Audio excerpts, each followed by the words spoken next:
Copyright expired. With how long television has existed as a whole, it shouldn't surprise you that we've missed out on a handful of what could have otherwise potentially been a big hit show. From spin-offs to completely original series, here are some lost live-action TV shows. Gibby.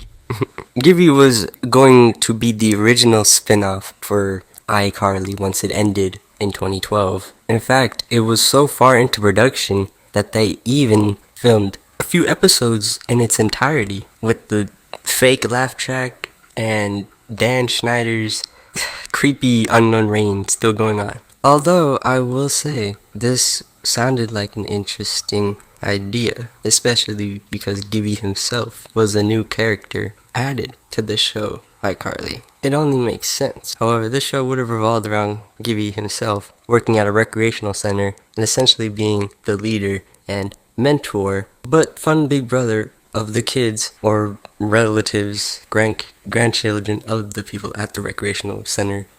Other than that, not much else is known, but that would have been the basic plot at the end of the day. For the longest time, not much else at all was known about this show until 2021, when the full episode of the pilot was leaked online. And I gotta say, it's very interesting because Gibby is a very goofy, funny character. I mean, he's literally the comic relief character. But this shows a very much more mature and wiser side of him, which is only natural considering that he's obviously older here. But it's weird because Gibby's known for taking off his shirt. Not once does he even reference it. It almost seems like he's a completely different person. But who knows? That could have also very well been the reason why this show never took off. At the end of the day, Nickelodeon and Dan Schneider realized that they cared more about money than the actual concept and decided to just stick two of the, most attractive females in the Nickelodeon shows at the time. Because even back then, that shit was guaranteed to go big. But man, how ironic is that now to think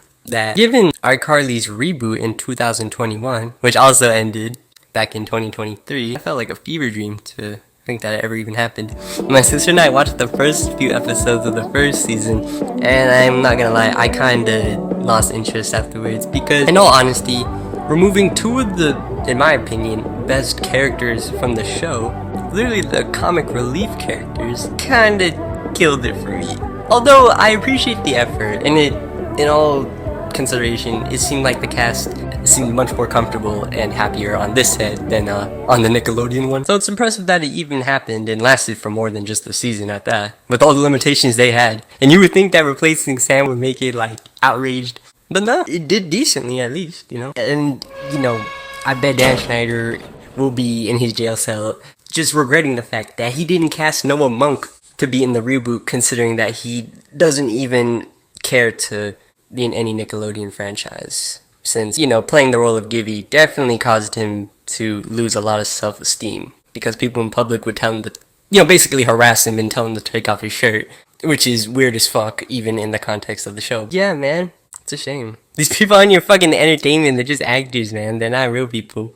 Wait till they find out that cartoons are made by adults.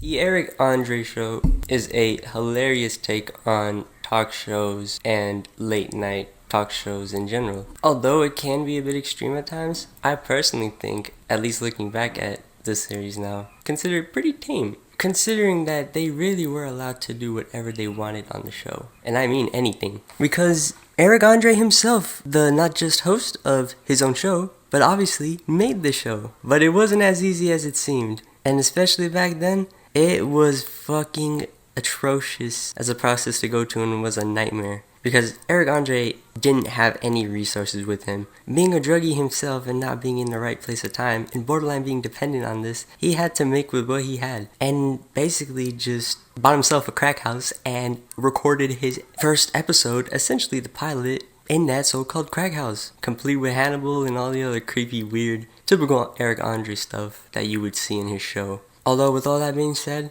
another problem arose because Eric Andre, as desperate as he was understandably, sent his pilot tape to any and every network available at the time, to which they all rejected it, except for one.